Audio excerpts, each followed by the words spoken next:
Come on.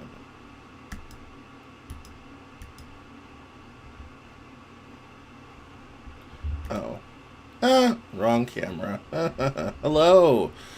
Oh, I also don't have my camera software on. That's why that camera didn't work. Too much technology. Too much technology. Too many things to turn on. Too much to get ready for. So sorry I'm late, everyone. Hello. My name is Cameron Cowan. Welcome to the Cameron Journal News Hour. If you don't know who I am, I'm the Cameron in the Cameron Journal. Every week I come together and do a wrap-up of news and headlines that is really quite exciting. We have a lot of fun. We talk about news narratives, all this type of thing.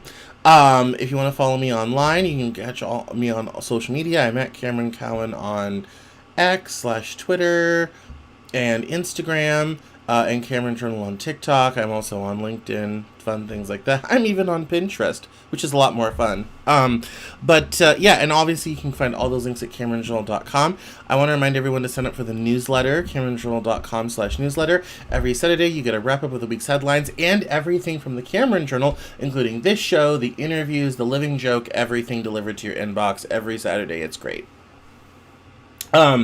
I also wanted to I also want to thank all my Cameron Journal Plus subscribers and also remind people to sign up. It's only $5 a month. I think it's $50 for the year. If you want to support this journalism and this coverage, Cameron Journal Plus memberships are the best way to do so.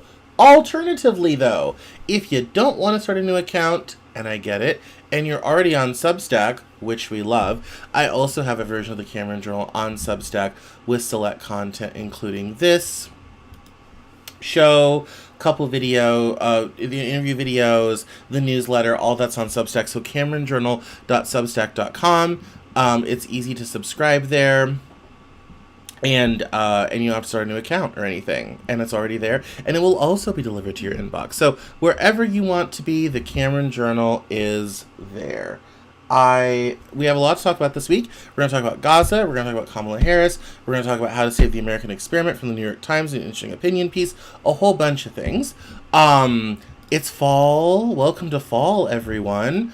I was looking outside today and I'm seeing yellows and reds and all sorts of colors starting to poke through on the leaves. So if you didn't know that it was fall, you do now, because it is just fall everywhere, and especially here in the Northeast, fall is always an exceptionally beautiful season, and we're doing it this year, as usual and as we do. So I'm a little late today, so because I was talking and I didn't do any setup or anything like that. So let me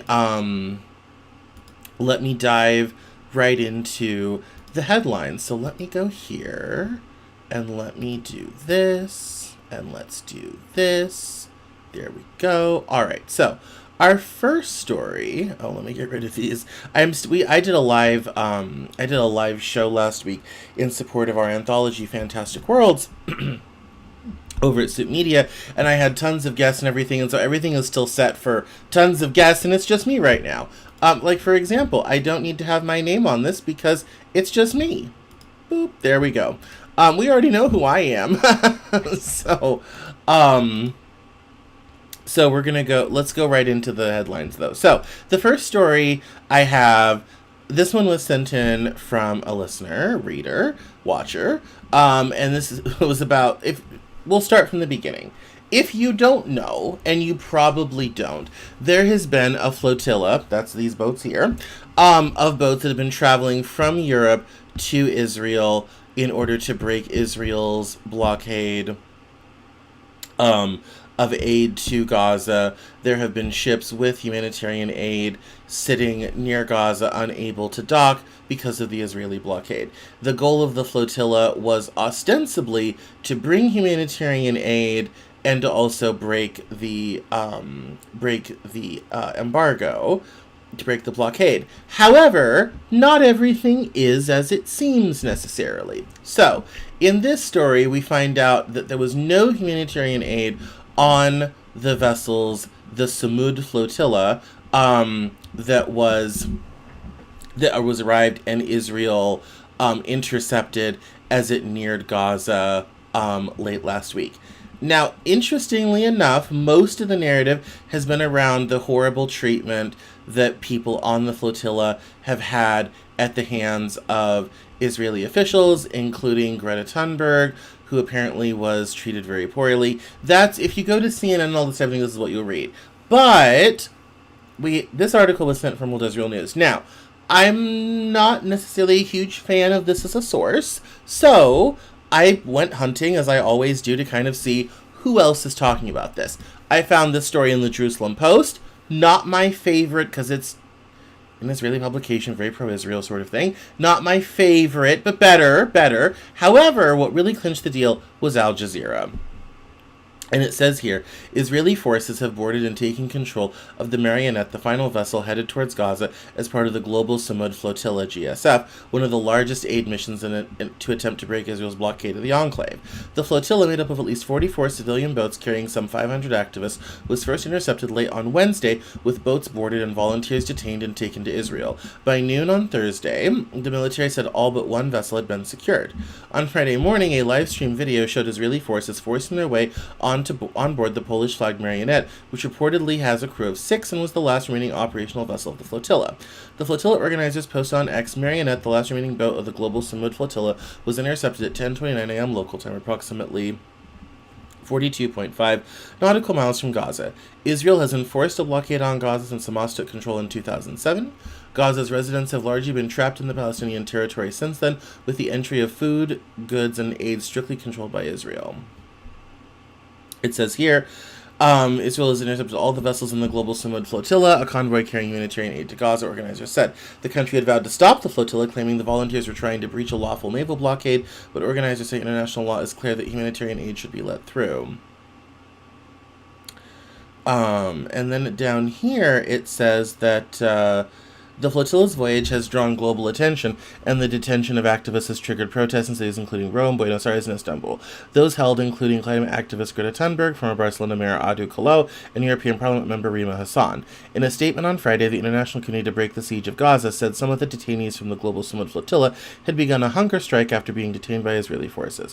While the flotilla carried only a symbolic amount of humanitarian aid, organizers said their mission was to establish a maritime corridor into Gaza, where nearly 2 years of war have left the population facing an acute humanitarian crisis.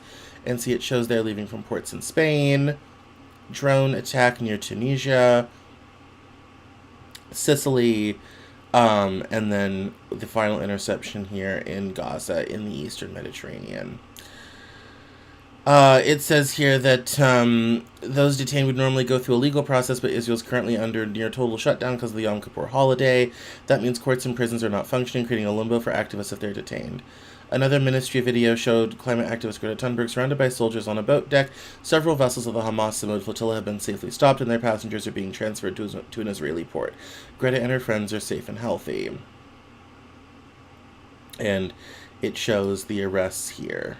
That's Greta Thunberg there. This is an Israeli IDF soldier. There she is putting on a hat and coat. All this sort of thing. So, and then it kind of goes to the history of it all. But Yes, so the flotilla then posted that it was not about just bringing aid, but also to establish the corridor. And this was the I'm international sure you video guys where can they guess where said, I am because it's pretty much here's an the empty boat room. with That's no right, I'm humanitarian inside aid.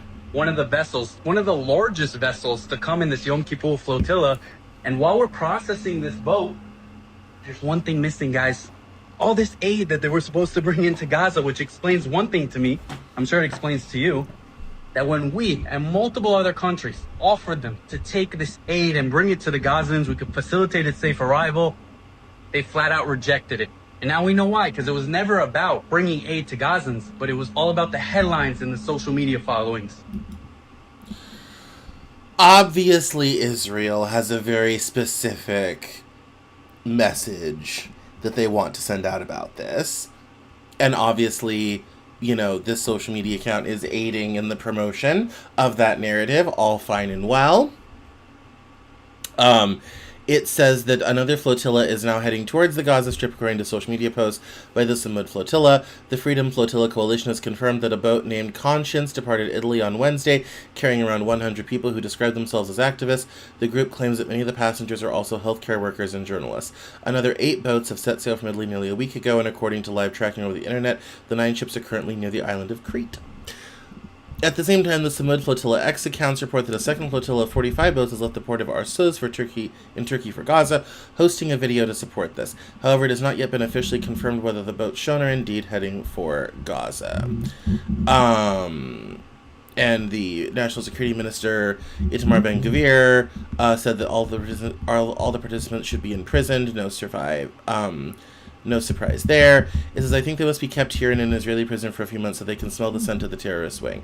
After all, it can't just be that Netanyahu sends them back to their countries again and again and again, which caused them to return again and again and again. Now, whether you agree with their stand or not, it is an interesting, from a narrative point of view, because I'm always, here at the Camera Journal, we talk about news narratives a lot. And when you start looking and thinking about narratives, a lot of things start to make sense. From a narrative perspective, obviously, Israel's trying to make the flotilla people look as dumb as humanly possible. And obviously, the flotilla is wanting to show Israel as the evil oppressor who's keeping aid from the Gazans as it has done since 2007. And not wanting to work with Israel in transporting the supposed aid. Obviously, the idea that that they were supposed to be carrying humanitarian aid for Gaza, but weren't really carrying any aid, but instead were trying to establish a maritime corridor, all this type of thing. The shifting narrative obviously makes them look bad. It makes Israel look much better, like they've just gotten rid of the problem. They've gotten rid of the problem children sort of thing. And that this was, as he said, the narrative is this was never about aid. It was entirely about social media headlines and generating a fuss. And that's where, and a lot of people don't understand this about a lot of Israeli foreign policy and a lot of the things they do and the reason why they do them. No one is more acutely aware at how they need to have public opinion, particularly Western public opinion, on Israel's side.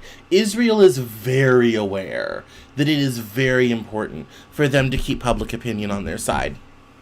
So for them, fighting the propaganda war is probably more important than fighting the actual war on the ground. For the simple fact that in order for their military to continue to thrive and have the equipment it needs, and for the payments just to keep coming through, they need Western governments to be on their side.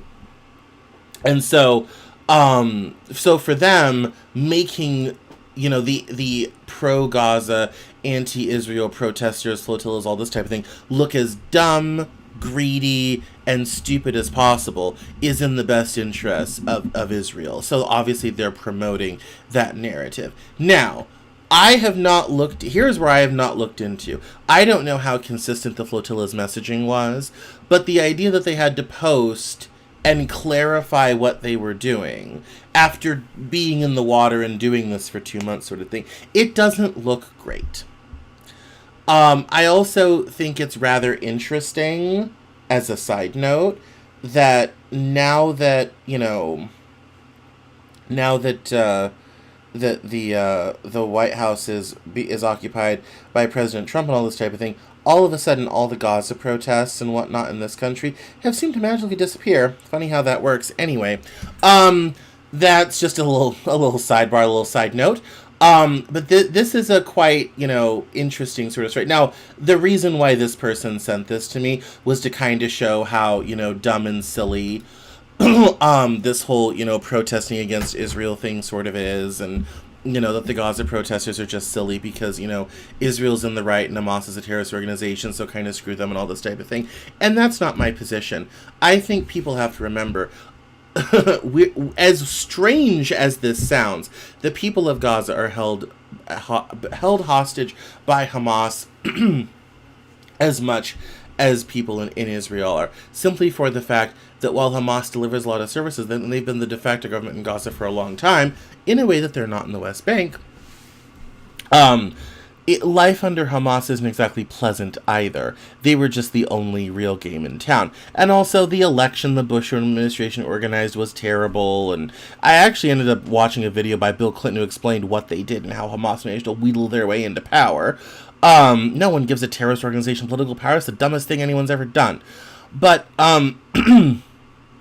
the long story long is that whether you agree with all this, there's a very specific narrative being promoted. And it's the idea, very simply, that Israel is in the right, the protesters are a bunch of whiners, and they, just need to, be oppressed and suppress themselves so Israel can get around the business of its own national security against this long-term terrorist organization type of threat. That's the narrative being put out here. I would say for all these other future potential flotillas, and there have been many before, and there'll be more afterwards, to be very clear on what exactly that you're doing. I understand not wanting to work with Israel on quote-unquote moving this aid and all this type of thing, because Israel has even not allowed the United States military to bring aid into Gaza at different points. We had that floating dock there that eventually fell apart.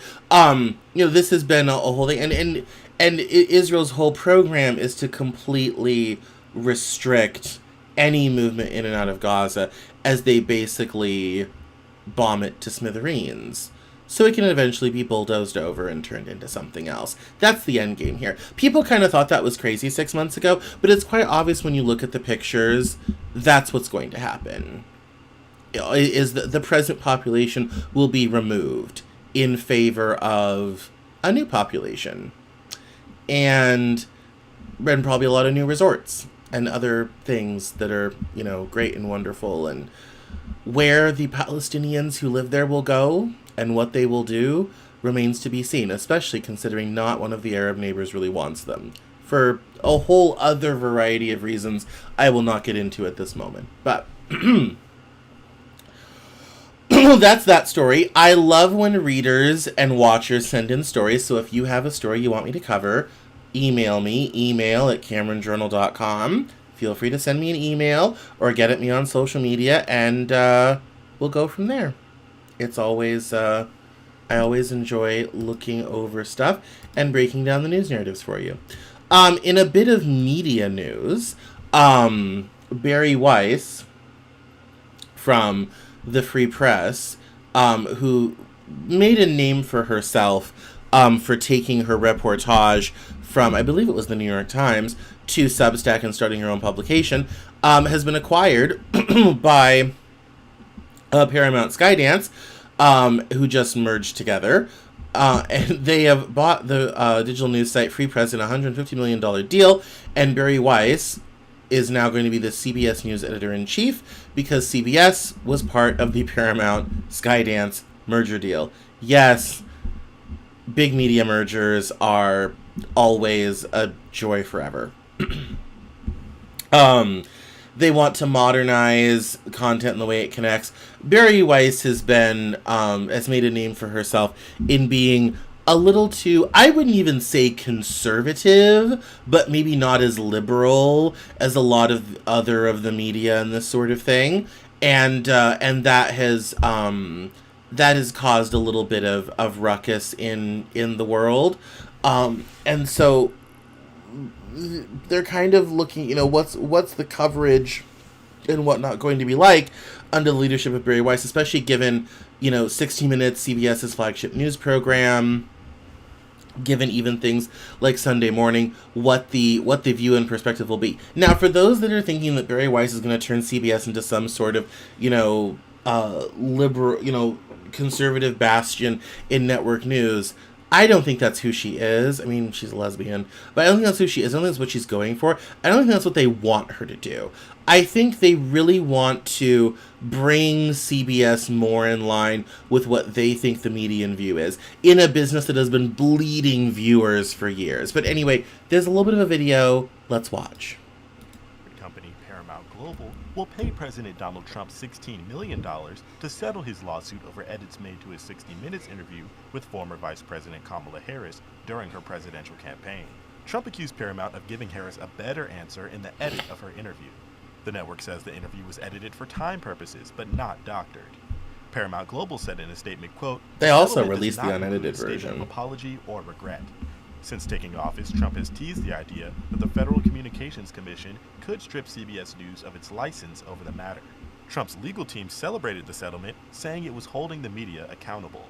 Amid the legal battle, Paramount Global is seeking approval from the Trump administration to merge with Skydance Media. The combined company would be worth $28 billion. The settlement comes after ABC News settled with Trump in a lawsuit over host George Stephanopoulos' comment that the president was, quote, liable for rape. His network will pay $15 million. And that is the other... I think the biggest change you're going to see probably out of Bari Weiss is you're going to see a lot less criticism of the Trump administration. And that's going to be reverberating across a lot of media because Trump is doing an excellent job of bullying media outlets, particularly media outlets with a lot of lawyers and deep pockets, into not saying things. Like, for instance, with his ABC settlement, George Stephanopoulos wasn't saying anything out of pocket. He was reading a court transcript because Trump was found liable for that in a big judgment that he's already appealed and lost once, sort of thing. But the fact of the matter is that Trump is very sensitive to news narratives. He lives in news narratives, and he watches copious amounts of television. And so when he sees something that he does not like, he's definitely going to push back on it more forcefully than he did in the first term. Richard Nixon wishes he could get away with this. And this putting Bari Weiss in charge of CBS News is certainly going to, I would say, pull back a lot of criticism. It will ostensibly make the news more fair, but what we're really doing is we're exchanging one narrative for another. It's very obvious that I don't think it's going to become a Fox News situation, but you're definitely going to see a lot less of the open criticism that we've gotten used to coming out of a lot of the news networks. And especially given the merger between Paramount and Skydance and everything that's happening, it's going to, there's definitely going to be a change. I'm not a huge fan of Bari Weiss, so I'm not excited about this. I imagine there's probably going to be a pretty big exodus of people from CBS News that are not going to want to stay around to see what Bari Weiss is going to do. But it will definitely be interesting to see how she changes things around at CBS and brings it more in line with what the free press is and was doing. I thought I had. No. I thought I had a. Oh no, I got rid of that tab because it was paid. So that's what's happening here. from a freedom of the press, news media, news narrative perspective in reporting on the march of authoritarianism and the march of fascism moving forward, this isn't great. I don't think Bari Weiss is going to be in the pocket of the Trump administration. I do think there's going to be a lot of pressure on her to tone it down a lot and keep a lot of criticism of the administration off the air. And that is exactly what President Trump wants. Speaking of that, I thought this opinion piece, this came out this morning in the New York Times. I thought this was very interesting. It says, How to Save the American Experiment.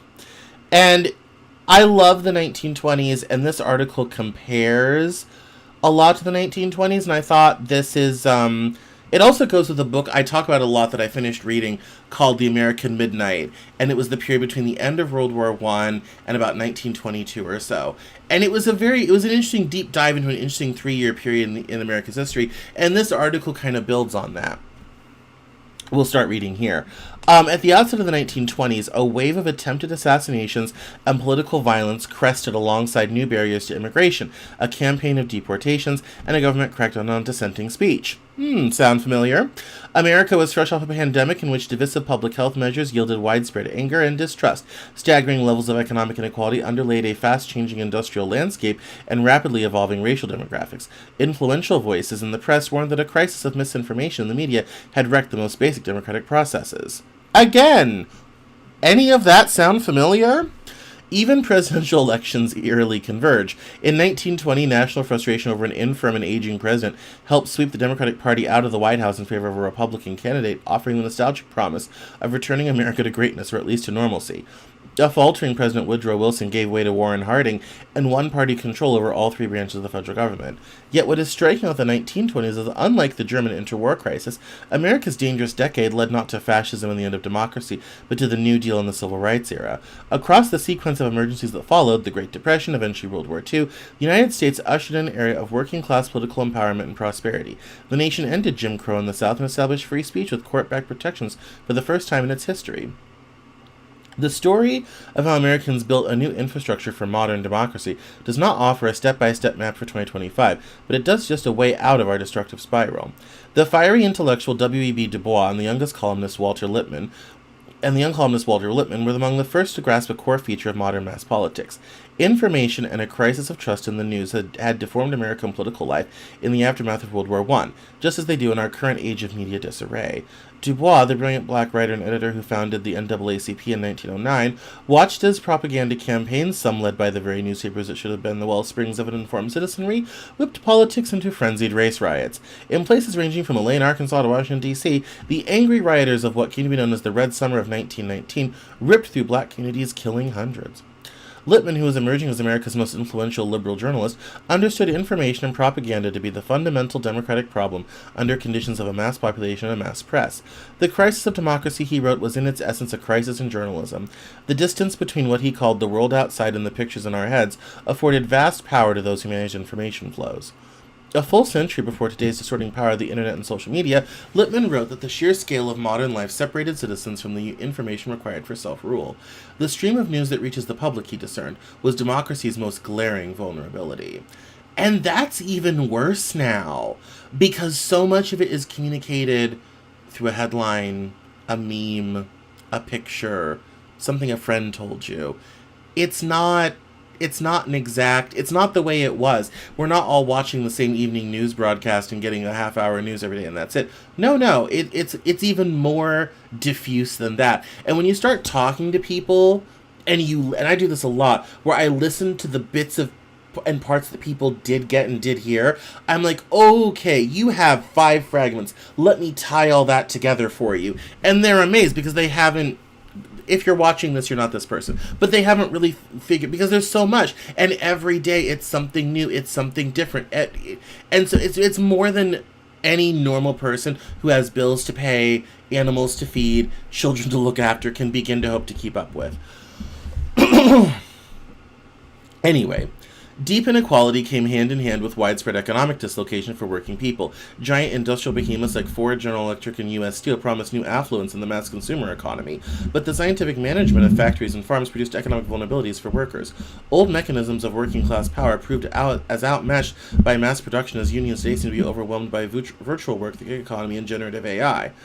In some respects, 1920s America was much farther down the road of political distrust and internal hatred than we find ourselves today. Formal state-sponsored racial subordination in the form of Jim Crow blocked political participation by most black people in the South. Political violence reached heights not seen since. A bombing campaign by hard-left anarchists roiled the country. Mail bombs were targeted at roughly 30 of the nation's most prominent figures. A horse-drawn wagon filled with dynamite and loaded shrapnel blew up on Wall Street in 1920, where its damage can still be seen. True, you can still see the pockmarks from the shrapnel in the columns in front of the stock exchange. State repression at the opening of the 1920s was also far-reaching. Hundreds of political prisoners, including the presidential candidate Eugene Debs, molded in federal prisons, many of them serving long sentences under wartime espionage and sedition acts for speaking their minds. States passed sweeping new laws prohibiting advocacy of crime, sabotage, or violence as a means of accomplishing political change, and used the laws to prosecute hundreds of people. Courts offered no relief. Until the early 1930s, the Supreme Court had never once used the First Amendment to block the imprisonment of dissenters. Many Americans simply abandoned politics in the 1920s, surrendering to the long odds stacked against decent change. A younger generation led by the jazz-age celebrity F. Scott Fitzgerald announced that it had grown tired of great causes like war and social uplift. But beneath the surface of the Roaring Twenties, a generation of social innovators began experiments that laid the basis for a democratic flourishing. New organizations like the American Civil Liberties Union sprang up to defend jailed opponents of World War I and radical dissenters. The still-fledgling NAACP, led by James Weldon Johnson, started an anti-lynching campaign in Congress, where it failed, and in the press, where it was much more successful. The super lawyer Clarence Darrow threw himself into the defense of First Amendment freedoms, John Scopes in Tennessee, and black people's freedom to live where they liked, Aussie and Sweet in Detroit. But a second development shaped the era in a more profound way. In 1922, a handsome Harvard dropout named Charles Garland gave away his $1 million inheritance. Citing the injustice of vast economic inequalities and crediting both Jesus and the Russian Revolution, Garland took money derived from what is now the Citibank empire, and gave it to the muckraking writer Upton Sinclair and ACLU founder Roger Baldwin. Those two men used the windfall to establish the first liberal philanthropic foundation of the age, the American Fund for Public Service, or the Garland Fund as it was sometimes known. The modern income tax, enacted in 1913, created unprecedented subsidies for charitable and social welfare organizations. Garland's original $1 million, doubling in the boom stock market of the 1920s, amounted to nearly $40 million in 2025. Scaled to the size of an economy that today is more than 20 times as large as it was in 1922, we might say that the Garland Fund was equivalent to a 2020s foundation with $800 million to give away. Distrustful of perpetual foundations, Baldwin and Sinclair committed to a spend-down structure that accelerated the money's impact, and over the subsequent 2 decades, the same length Bill Gates chose this past May for his own spend-down at the Gates Foundation, the fund invested in causes designed to spark democratic renewal in America. Dozens of ambitious 1920s startups received precious incubator funding. Beneficiaries included heterodox unions, innovative publishers, and media outlets, as well as iconoclastic civil rights organizations. The fund sponsored research, education, and news sources that would be outside the influence of the wealthy few. It supported black civil rights, helping to start the campaign that culminated decades later in Brown versus Board of Education. The fund eschewed demoralizing cycles of outrage at the oppressions of the age. It aimed instead to renew the fundamental institutions that shaped everyday people's lives, structured their interests, and animated their dreams. Above all, that meant supporting an emerging new model of the economic organization, the industrial union, as a novel way to connect large numbers of Americans to power and prosperity in the mass production economy. And then it gets into unionization. Then down here, and more about the Garland Fund, down here. No,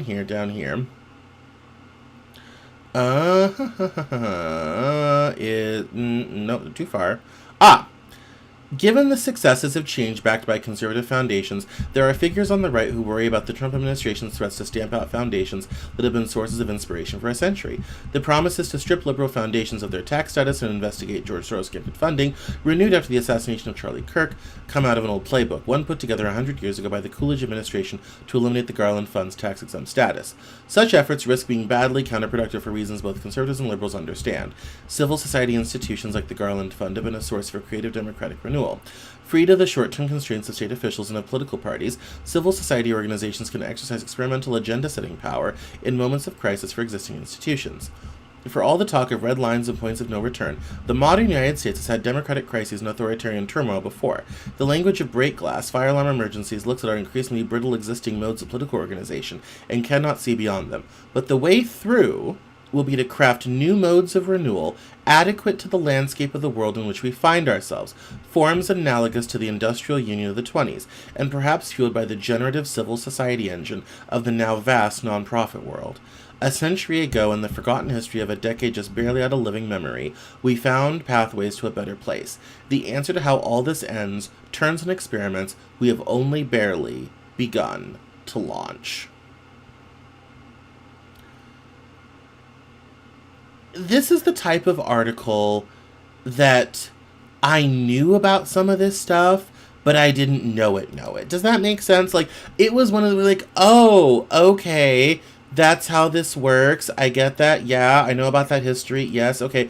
But then it puts it all together in such a way that you're kind of like, oh, okay. Like, yeah, I see how this could be a thing. And could be a potential off-ramp to all of this. The more and more I find out about the 1920s, the more and more I find they're so similar to what we have now. It's actually a bit frightening and shocking.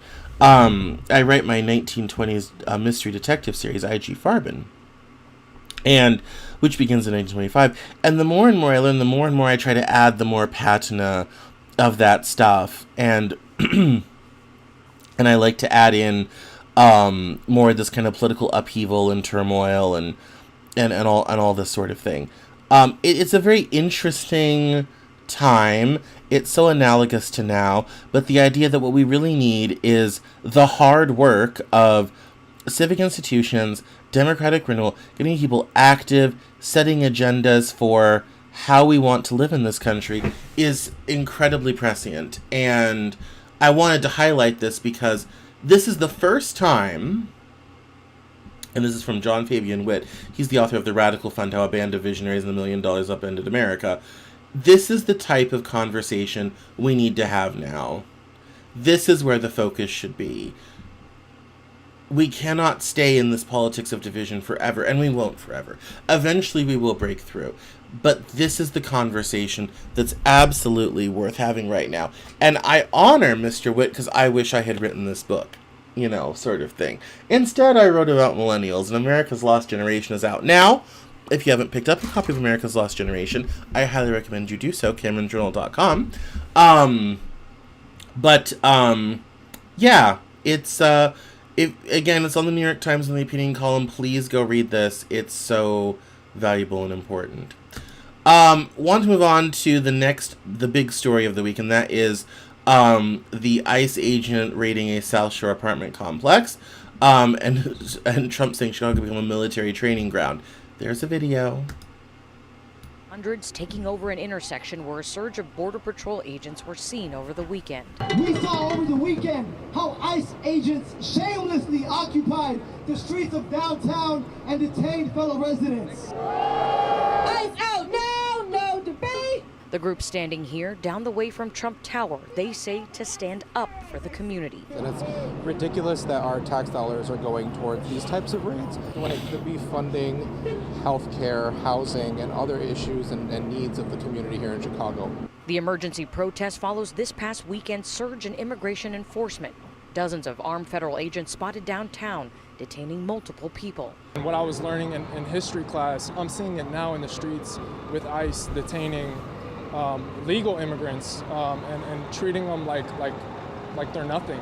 President Donald Trump says the uptick in federal operations in the Chicago area is about getting dangerous criminals off the streets. The president now raising the stakes for Chicago. During a meeting with military leaders and Defense Secretary Pete Hegseth, Trump calling Chicago an unsafe place that he plans to straighten out. It's a war from within. I told Pete we should use some of these dangerous cities as training grounds for our military. Sending troops into cities thinking that that's some sort of proving ground for war, or that indeed there's some sort of internal war going on in the United States is just, frankly, inane. As for the protesters here today, they say as these operations continue to increase, so will their efforts until ICE is out of Chicago. So, yes, as we know, there's been,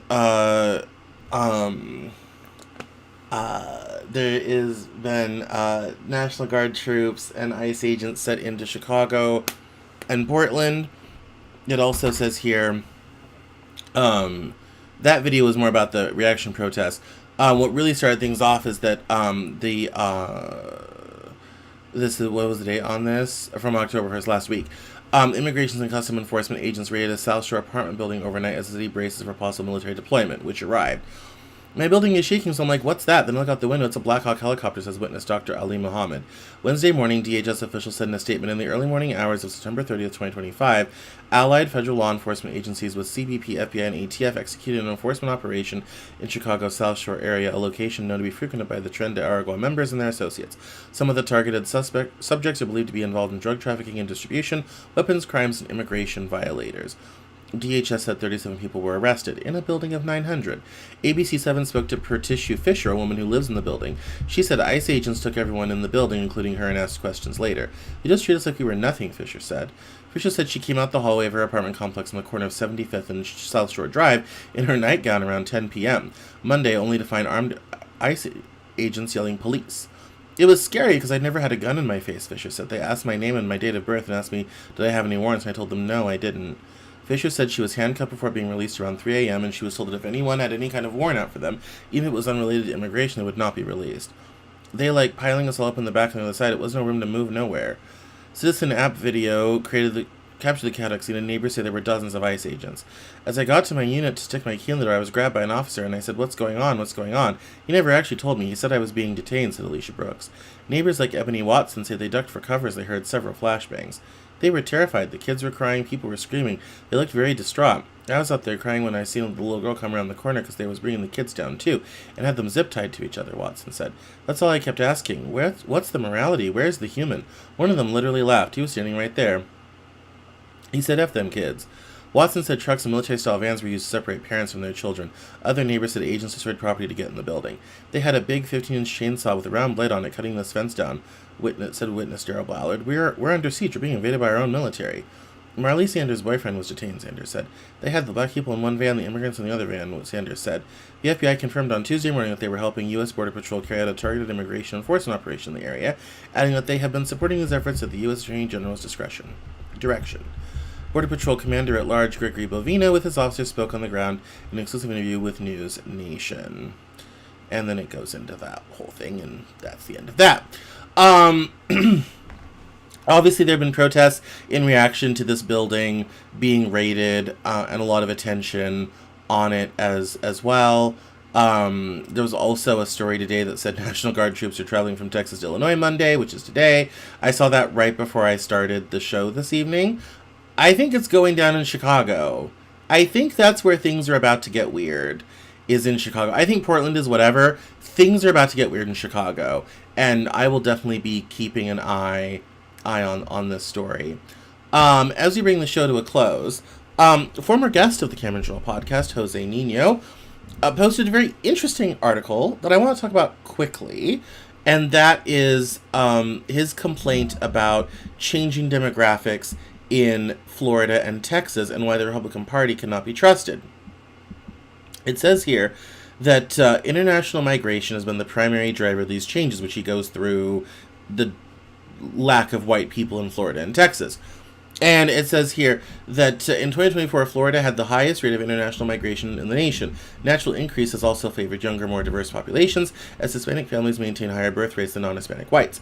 These demographic projections suggest that trends will continue through at least 2050, with Texas Hispanics expected to comprise 42.7% of the population by mid-century, while non-Hispanic whites declined to 28.6%. The scope of immigration, both legal and illegal, feeding this transformation is massive.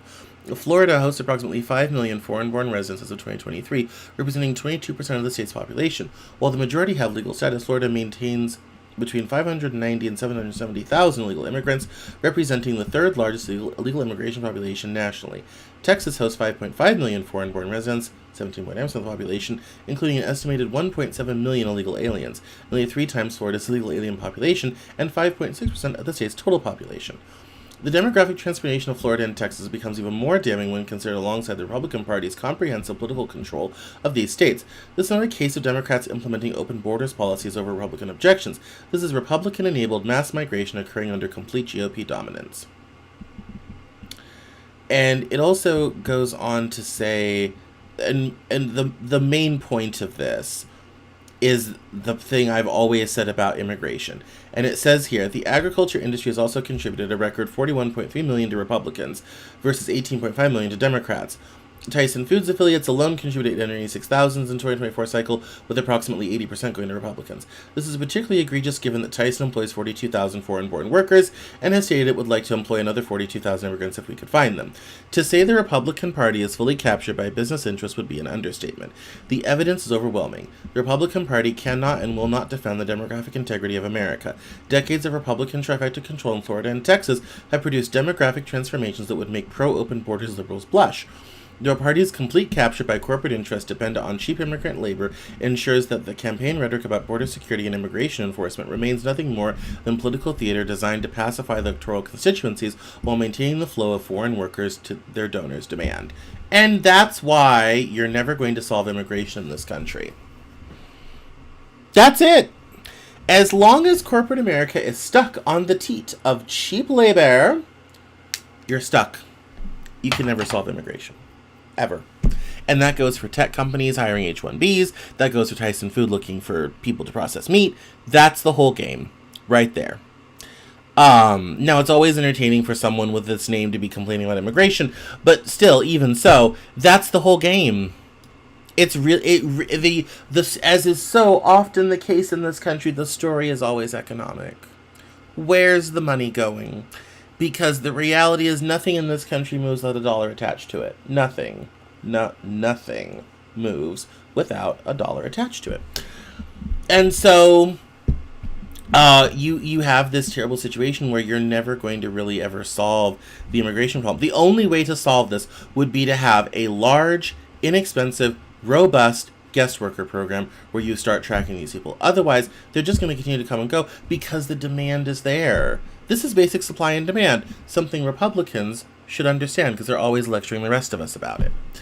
I didn't want to spend a lot of time on this, but it was an interesting kind of thing. It says here that anything short of fundamental systemic change is just rearranging deck chairs on the Titanic. The time for working within a captured Republican Party has passed. The demographic transformation of America's two largest Republican states under comprehensive GOP control represents the most damning indictment possible of the party's commitment to its stated principles. Republicans can't be trusted because they have already proven through their governing record in Florida and Texas that they will sacrifice America's demographic future for corporate donor dollars.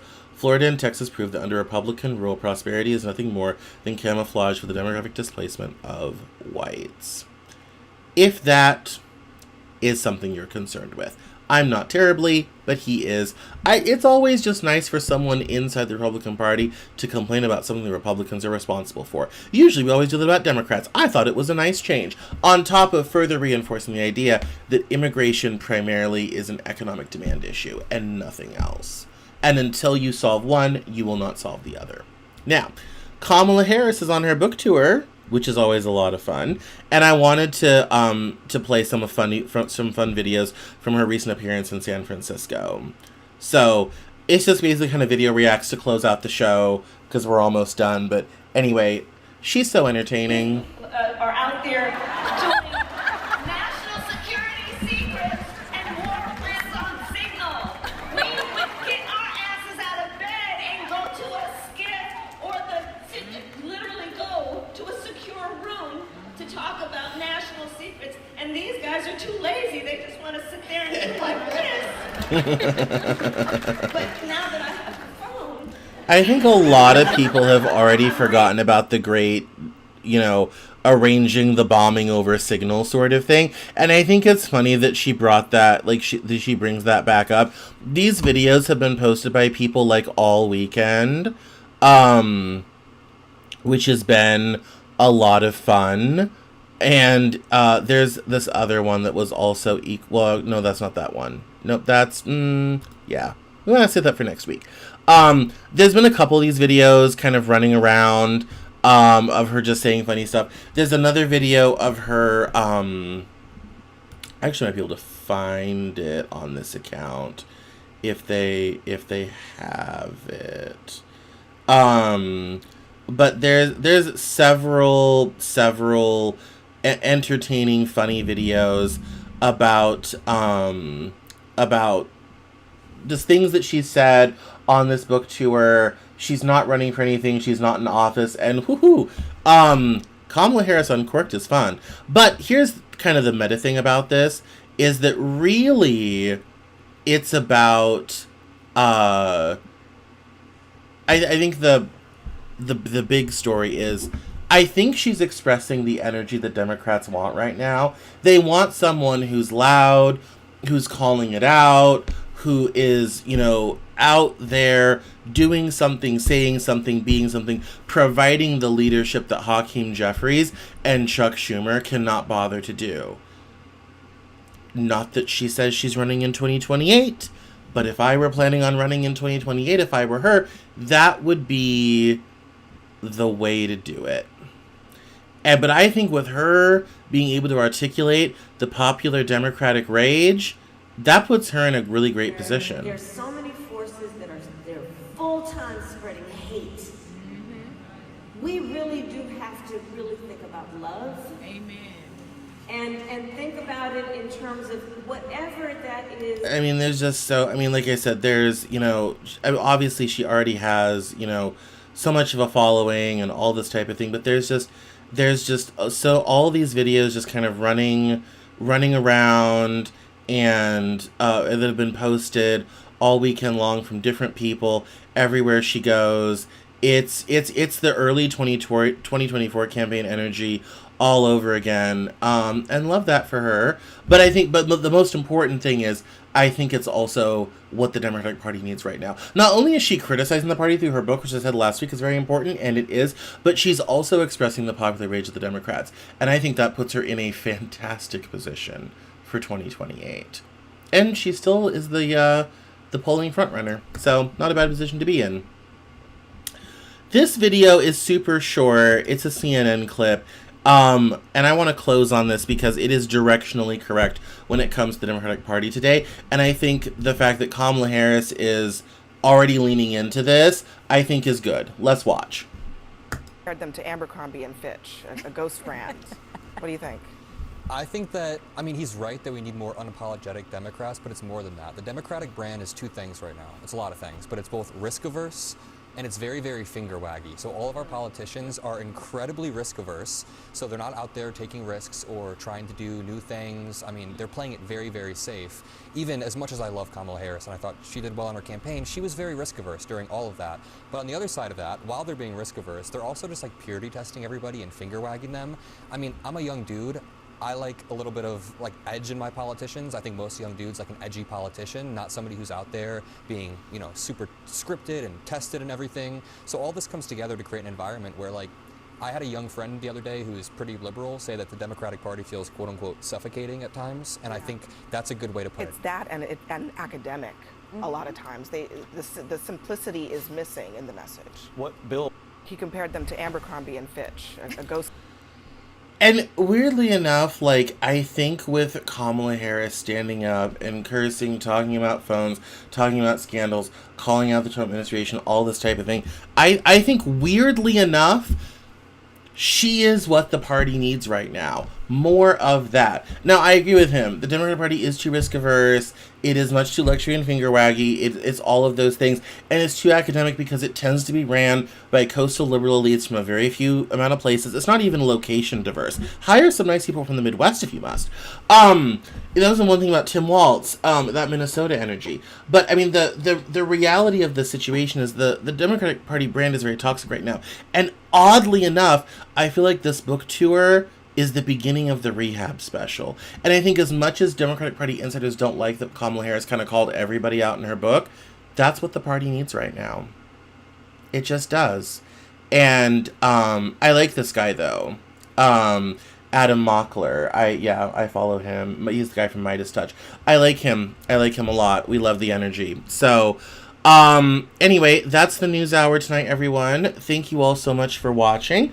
My name is Cameron Cowan. Please visit me online at CameronJournal.com. I do this show every Monday at 7 p.m. Eastern Time, and you also can rewatch it on my YouTube channel, youtube.com/@CameronCowan. You can find me at CameronJournal.com. You can also find me on Substack, CameronJournal.substack.com, for select things from the Cameron Journal. Don't forget to sign up for the newsletter. It's the best thing, because I bring you headlines and stuff every week, and you also get all the stuff that I do, interviews, the news hour, my other podcast, The Living Joke, which is like a morning zoo thing, which is absolutely insane. All that stuff delivered right to your inbox. So thank you for watching. Thank you for the person that just liked. I love you forever. I will see you next time on the Cameron Journal News Hour. Talk soon. Bye-bye.